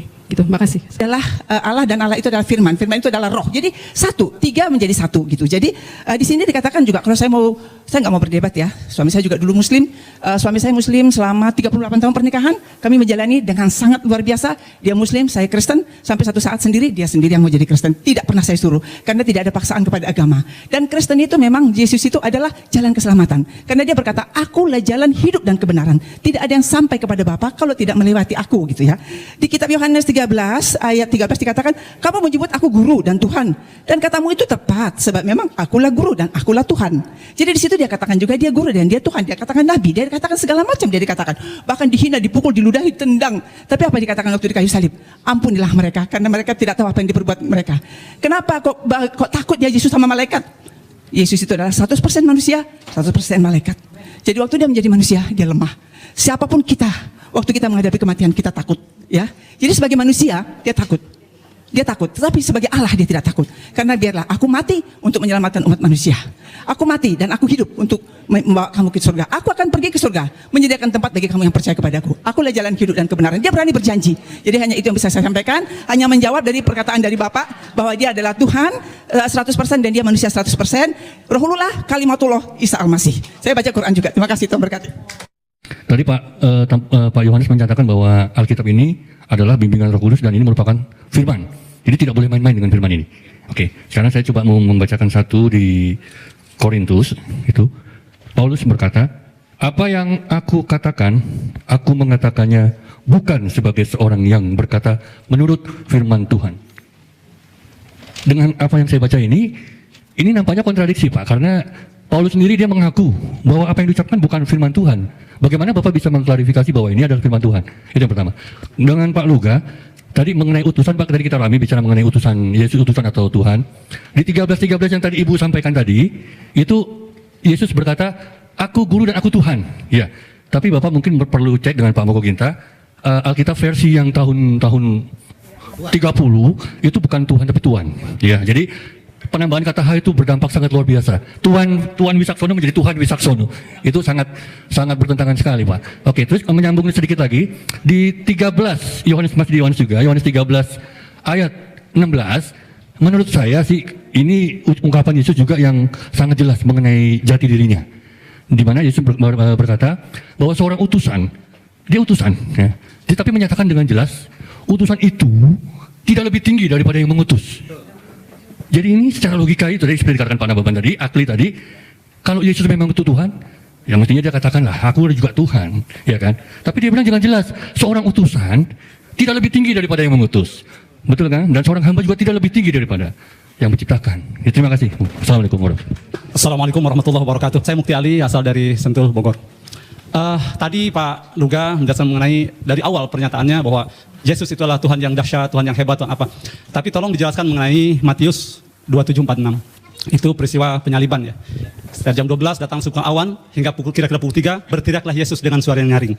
Eli Eli lama sabachthani. Tuhanku, Tuhanku, kenapa engkau tinggalkan aku? Lah di sini kalau memang dia Tuhan yang dia panggil. Kemudian juga kok tidak sedahsyat yang Bapak sampaikan. Kemudian juga dalam tadi Bapak, mohon maaf Pak Yohanes, itu kan menyinggung masalah Lukas 4 ya. Lukas 24, mohon maaf, 24 yang 46-nya, bahwa Mesias akan dibangkitkan pada hari ketiga di antara orang mati. Mestinya dilanjutkan, dan ini sudah dijelaskan dalam kisah Raja-Raja, kemudian Mazmur dan Torah. Tapi demi Allah sampai saat ini saya tidak pernah menemukan, Pak. Mungkin Bapak bisa menjelaskan di mana itu. Kalau Tuhan memang benar, dia Tuhan yang menjelaskan, tidak berdusta, mestinya ada, Pak. Dalam Torah, Mazmur, kisah Raja-Raja, bahwa apa yang dinyatakan pada 46-nya itu, silakan dicek Lukas 24, 44 sampai 46. Itu dahsyat sekali, ayat-ayat misterius ini. Jadi ternyata tidak ada, mohon maaf kalau saya katakan kok berdosa gitu. Assalamualaikum warahmatullahi wabarakatuh. Nama saya Eri dari Tangerang.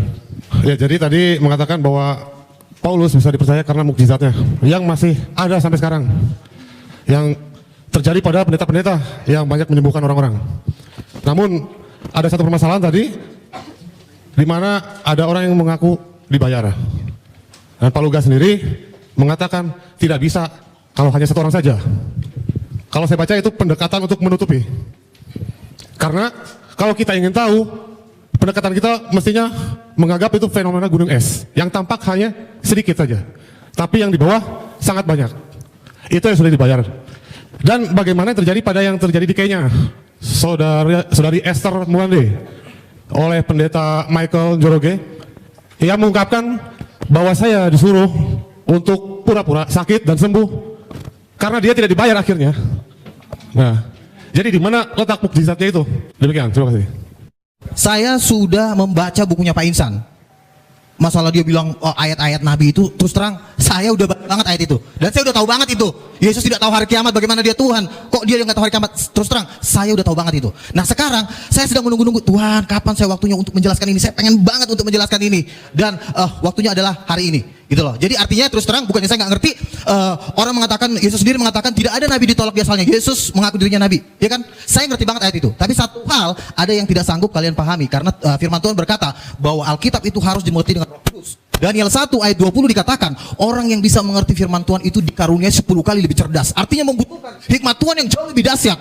Bukan hanya sekedar firman Tuhan ditafsir sembarangan, tidak seperti itu. Contoh, tidak pernah Yesus berkata aku adalah nabi, tetapi dia berkata aku adalah anak Allah. Jadi Yesus tidak pernah mengaku nabi. Memang Yesus berkata seorang nabi tidak diterima di asalnya. Sebenarnya Yesus sedang mengumpamakan dirinya dengan nabi-nabi karena orang-orang yang di situ belum ada yang menerima Yesus sebagai Tuhan, hanya sebagian. Jadi kalau Yesus mengatakan tidak ada seorang Tuhan, kan artinya Yesus menjelaskan ini, arti ayat ini cuma mengumpamakan nabi itu sebagai fungsi utusan dari Tuhan karena memang Yesus dari Tuhan, tetapi dia tidak mengatakan aku adalah nabi. Nah, dari mana kita tahu bahwa Yesus tidak pernah mengaku nabi? Rasul Yohanes di dalam Wahyu 19 ayat 16 menjelaskan tentang arti arti anak Allah. Arti anak Allah bukan nabi. Karena pada waktu Yesus datang kedua kali di jubahnya tertulis Raja segala raja, King of Kings. Mana ada Raja segala raja? Banyak. Kalau nabi kan banyak. Tapi kalau Raja segala raja, Raja di atas segala raja, berarti udah nggak ada lagi di atasnya. Berarti dia adalah Tuhan, the King of Kings. Jadi begini, kita tidak bisa menafsirkan kitab para nabi menurut apa kata Ahmed Didat. Karena penafsiran-penafsiran Bapak Insan Mokoginta itu kan diambil dari Ahmed Didat. Hikmat-hikmatnya profesor doktor teologi yang nggak bisa buat apa-apa. Jadi penafsiran tentang Yesus harus diteguhkan dengan tanda-tanda mujizat, bukan hanya bergelar hanya doktor profesor ditafsirkan. Contoh misalnya, inilah Nabi Yesus dari Nazaret. Memang banyak orang mengaku Yesus nabi, tetapi Yesus tadi menolak di Matius 16. Engkau adalah salah satu di antara para nabi. Jawab Yesus apa? Dia diam, dia tidak mengatakan, iya betul kamu mengatakan bahwa aku adalah nabi. Dan Yesus, tolong tunjukkan Pak Insan di mana Yesus berkata, akulah, bukan hanya ayat-ayat ini itu, tapi mana tunjuknya? Akulah nabi. Tetapi Yesus jelas berkata, aku adalah anak Allah. Dan penafsiran nggak boleh sembarangan, karena di 2 Petrus dikatakan tidak boleh orang menafsirkan kitab suci menurut kehendaknya sendiri. Haleluya. Berikan dulu kemuliaan buat Tuhan. Tuhan siapa banget? Mana? 2 Petrus 2:1. Orang basik. Nih. Yang terutama kamu harus ketahui. Aduh, tuh, Tuhan marah kan? Yang lain lampunya. Makanya yang terutama harus kamu ketahui bahwa nubuat dalam kitab suci tidak boleh ditafsirkan seenaknya. Karena Yesus tafsir langsung jadi nabi. Rasul nggak ada bilang Yesus nabi. Petrus sendiri berkata nih, saya baca nih. Petrus diurapi Roh Kudus, ya, dan diteguhkan dengan tanda-tanda mujizat. Makanya saya bilang, orang nggak boleh menafsirkan kitab suci kalau tidak diteguhkan dengan tanda-tanda mujizat, nggak boleh. Itu memang hukumnya. Makanya setiap orang yang menafsirkan firman Tuhan harus punya Roh Kudus. Saya punya Roh Kudus. Pak Insan kalau ditanya punya Roh Kudus, punya Roh Kudus apa? Nggak punya. Kenapa? Karena Yohanes 14 ayat 26, Roh Kudus hanya turun dalam nama Yesus. Nah, sekarang begini, Yesus tidak pernah mengaku nabi. Baik, tolong audien diam. Oke. Tolong audien diam. Udah. Saya dari tadi Moderator sebenarnya ya? menjawab pakai logika, tetapi Waktu karena memang habis. kalian belum memahami, jadi kalian bilang saya sosok berceramah. Enggak, kan saya bilang, oke, satu aja, tunjukin Bisa. ayatnya sama saya. Yesus berkata, akulah nabi, tunjukin. Baik, waktu habis. Akulah nabi, bukan penafsiran. Ini penafsiran. Aduh, akulah nabi. Tolong. Udah. Oke. Tolong. Baik, Oke, waktu habis. Terakhir ya. Baik, tolong diam. Terakhir ya. Copy paste. Sudah Pak Insan, nanti Pak Insan. Pada waktu Yesus datang yang kedua kali, di jubahnya tertulis bukan nabi, Pak, tapi raja segala raja, bukan nabi. Masa di jubah Yesus tertulis nabi? Makanya Sudah. Wahyu Waktu Ibu 19, sudah habis. 16. Waktu Bapak sudah habis. Silakan. Sudah. 19 ayat 16. Nggak selesai. Nanti setelah acara. Bu. Nanti setelah acara. Tidak boleh Baik, waktu menafsir- sudah lewat 2 menit. Nanti malah rame. Yes. Baik, kita tepuk tangan kepada Bapak Ibu ya. Silakan langsung Bapak Yohanes Tampu Bolon. Tolong sekali lagi jangan bereaksi, jangan ditanggapi, jangan bicara nggak habis. Nanti kalau mau berdebat ketambahan setelah acara ini. Sepakat ya? Sepakat. Baik, silakan kepada beliau Bapak Yohanes Tampu Bolon. Nanti saya mau diritir lagi di luar ya. Silakan. Ya, terima kasih. Ya, pertama-tama saya mengucap syukur kita masih mau berdialog, itu aja ya. Mencari kebenaran itu pertama kali. Biarlah Tuhan yang memberikan hikmat kepada kita, dan lebih daripada itu saya harus katakan bahwa termasuk pembicara tadi masih mengambil ayat-ayat yang melihat Yesus saat di dunia gitu loh. Karena perlu saudara ketahui, Yesus itu pernah ada di dunia, pernah naik ke surga, bahkan akan datang sebagai hakim raja. Itu Alkitab menulis itu. Banyak ayatnya karena waktunya sebenarnya saya tidak sempat membaca. Karena apa? Coba aja 15 menit. Waktu sekarang saya komentar 5 menit. Bagaimana saya cepat hanya ambil. Tapi tunggu. Tetapi apa yang saya sampaikan itu berdasarkan firman, Bu. Ya, Yesus sebagai Mesias ada ayatnya. Ya, ayatnya antara lain di sini Yohanes 14:6, Yohanes 8:24, Kisah Para Rasul 4:12. Ini beberapa ayat. Jadi bukan tidak ada ayatnya. Memang benar Alkitab juga menulis Yesus sebagai nabi. Tapi Alkitab juga menulis Yesus sebagai Mesias, bahkan sebagai raja loh. Coba teliti lebih dalam lagi. Jadi saran saya kepada pembicara dan umat, karena ada kewajiban harus mengetahui rahasia firman ini. Tapi jangan dikatakan sudah dicampuri. Kalau kita berprinsip negatif ya repot memang. Kami juga nanti kalau berprinsip Al-Quran sudah bercampur ya repot juga, atau? Jadi jangan begitu. Kita harus yakin bahwa ini dituliskan oleh para nabi dan rasul. Rasul itu bukan rasul palsu, Pak. bukan nabi palsu, itu teruji. Jadi iman kita itu harus ada yang seperti itu. Jadi jangan negatif dulu. Kalau seperti itu memang susah kita titik temunya. Kita harus hormati kitab suci, namanya kitab suci. Itu saya menghormati Alkitab, Alkitab dan Al-Quran. Maka saya hormati. Cuma kita cari titik temunya di mana. Karena memang ini kompleks, rumit, sangat dalam. Kalau kita tidak penuh oleh Roh Allah, memang sangat sulit mengertinya, Bapak Ibu sekalian. Jadi itulah saran saya. Bukti daripada kebenaran Alkitab tidak hanya tertulis, tapi nyata di dalam kehidupan umat Kristen. Umat Kristen sekarang ini walaupun masih banyak yang tercemar, saya harus katakan, tapi banyak yang masih baik, benar di hadapan Tuhan. Oleh karena mereka benar dan taat, sesuai dengan kehendak kitab suci Tuhan, taat, sehingga mereka memperoleh karunia. Karunia-karunia banyak pada orang-orang yang Kristen yang taat. Bahkan jawatan itu ada di orang Kristen sekarang ini menurut penelitian, Bu. Ada nabi, ada rasul, ada di Alkitab, dan Alkitab memang mengatakan harus ada itu. Itulah artinya Tuhan kita masih hidup. Roh Kudus masih ada. Jadi kalau misalnya Al-Quran tidak mengatakan tidak ada nabi, ya coba review lagi. Saya harus katakan review lagi. Karena apa? Tuhan itu adalah roh. Dia berfirman melalui nabi dan rasulnya. Apakah Tuhan kita mati tidak berfirman lagi sekarang? Ini pertanyaan saya kepada saudara-saudara. Saya ini orang bernubuat, mendapat rahasia Tuhan melalui mimpi, penglihatan, firman rema, mujizat. Ini yang saya tuliskan ini. Rahasia gempa banjir itu di sini, Pak. Itu menyaksikan Yesus yang datang sebagai hakim raja. Ini kenyataan, ada di Alkitab, bahkan katanya tadi di Al-Quran ada, belum saya baca memang. Ya puji Tuhan ada titik temunya. Nah, jadi di sini kita mari pencerahan. Satu poin lagi yang harus saya sampaikan dari berbagai pertanyaan tadi, ya. Ada keunggulan daripada pengikut Kristen daripada saudara kita Islam, menguasai ilmu pengetahuan dan teknologi. Karena apa? Karena Roh Kudus itu ada di dalam hati kita ini. Roh itu adalah Roh Allah sendiri, berkuasa dan dahsyat. Itu saudara sebab itu. Tapi kuncinya itu ketika kita percaya kepada Isa Al-Masih, karena mengkuduskan kita. Karena kita ini sudah berdosa, hanya Yesus telah datang mensucikan kita, sehingga kita bisa seperti gambar Allah, sifatnya Allah. Benar saudara-saudara, saya menjadi saksi di sekarang ini. Kuasa dukun itu nggak pernah mampan kepada saya. Itu saudara-saudara. Bahkan saya menghancurkan kuasa iblis bisa. Oh bayangkan itu. Oh saya saksi itu, banyak pengalaman saya. Nanti suatu saksi saya saksikan suatu saat. Habis ya, puji Tuhan, terima kasih. Kita tepuk tangan sekali lagi. Jangan sampai ada kuasa-kuasa iblis di sini, pasti akan lenyap. Baik, untuk yang ketiga 5 menit kepada beliau Pak Insan Mokoginta dipersilakan. Tolong jangan pulang dulu. Ya, baiklah. Mana? Mic itu lebih bagus barangkali. Tes. Ya. Ya. Tadi kita sudah mendengar bahwa kata Pak Luga Tambunan, mana ada dalilnya Yesus mengatakan dia Tuhan, Nabi. Ternyata ini semua empat Injil kan? Ini kata siapa ini? Kata siapa semua ini? Kata Yesus kan? Ini ucapan Yesus sendiri mengatakan bahwa dia itu seorang Nabi. Jadi apa yang saya kutip ke sini itu copy paste, tidak ditambah, tidak dikurangin. Katanya saya menafsirkan sendiri. Ini kan saya ambil dari Alkitab, tidak ditambah, tidak dikurangi. Yang mengatakan Yesus sendiri bahwa dia itu hanya seorang nabi. Dan nabi itu pasti kan bukan Tuhan. Ayat harus ditafsir dengan ayat, tidak bisa. Jadi harus ada ayat penafsiran lagi. Makanya saya katakan Rasul Yohanes menafsirkan anak Allah itu raja. Jadi harus ada penafsiran ayat dengan ayat. Tidak bisa kan seperti itu. Saya. Jangan diambil lah waktu saya. Ya. Jadi Yesus itu manusia, dia nabi, bukan Tuhan. Bahkan ada di sini, ia bukan manusia. Sebab aku ini Allah dan bukan manusia. Jadi Yesus itu nggak mungkin Allah. Allah aja bukan nggak bisa jadi manusia, bukan manusia, apalagi Yesus. Nah, baik, saya akan melanjutkan ini. Komentar para tokoh Kristen dan Katolik tentang ketuhanan Yesus. Nah, saya punya buku. Ini ditulis oleh seorang Kristen, namanya Franz Donald. Dia Kristen Tauhid namanya, tidak percaya Yesus Tuhan lagi. Ya, nah, dalam buku ini saya kutip.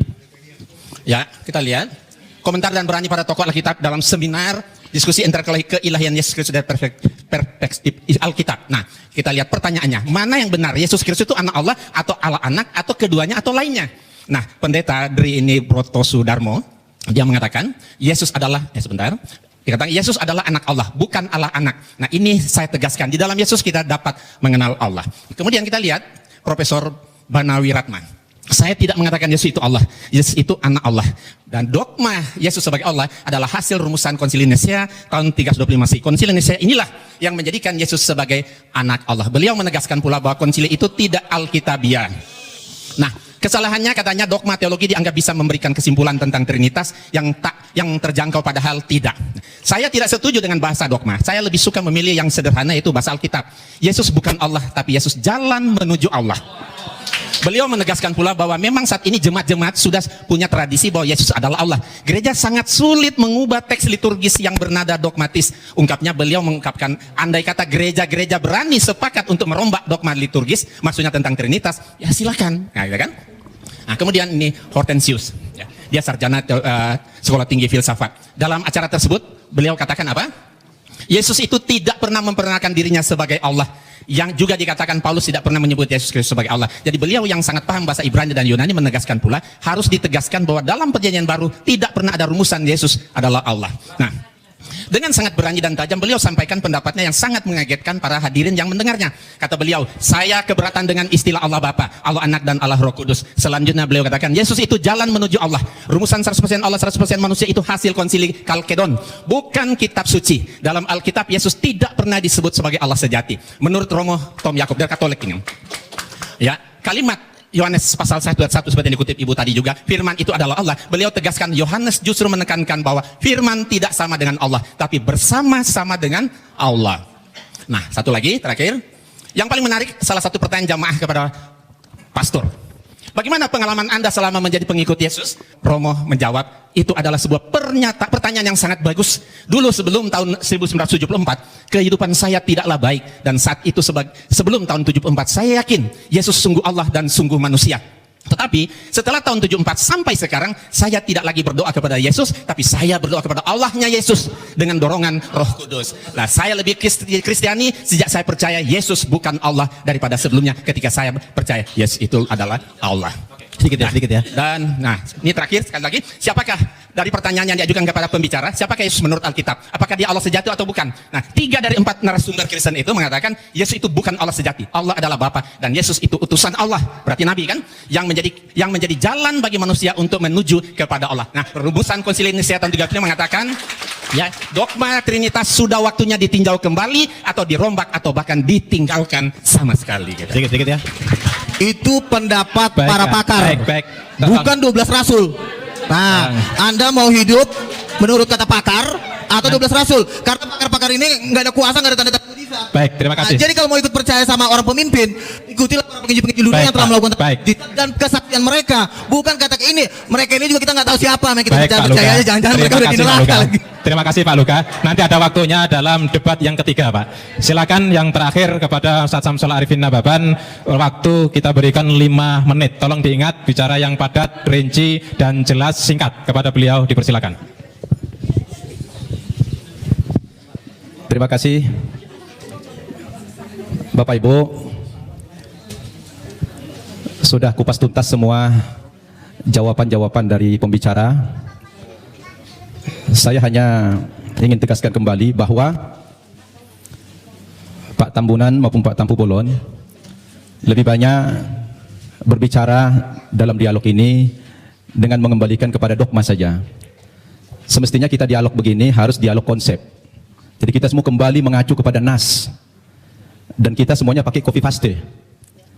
Tapi Bapak berdua tadi selalu mengembalikan kepada dogma. Jadi atas bimbingan Roh Kudus. Dan tanpa diperinci apa itu Roh Kudus dan siapa itu Roh Kudus. Mengambang. Kalau tadi beliau berdua menjelaskan, terutama Pak Tambunan, tidak ada nas dalam Alkitab aku adalah nabi tapi anak Allah. Itu bisa dibaca dalam Matius pasal 3 ayat 16 sampai 17. Sesudah dibaptis, Yesus segera keluar dari air dan pada waktu itu juga langit terbuka dan ia melihat Roh Allah seperti burung merpati turun ke atasnya. Lalu terdengarlah suara dari sorga yang mengatakan, inilah anakku yang kukasihi, kepadanya lah aku berkenan. 1. Kemudian dalam Injil Lukas pasal 4 ayat 41, dari banyak orang keluar juga setan-setan sambil berteriak, engkau adalah anak Allah. Lalu ia dengan keras melarang mereka dan tidak memperbolehkan mereka berbicara karena mereka tahu bahwa ia adalah Mesias.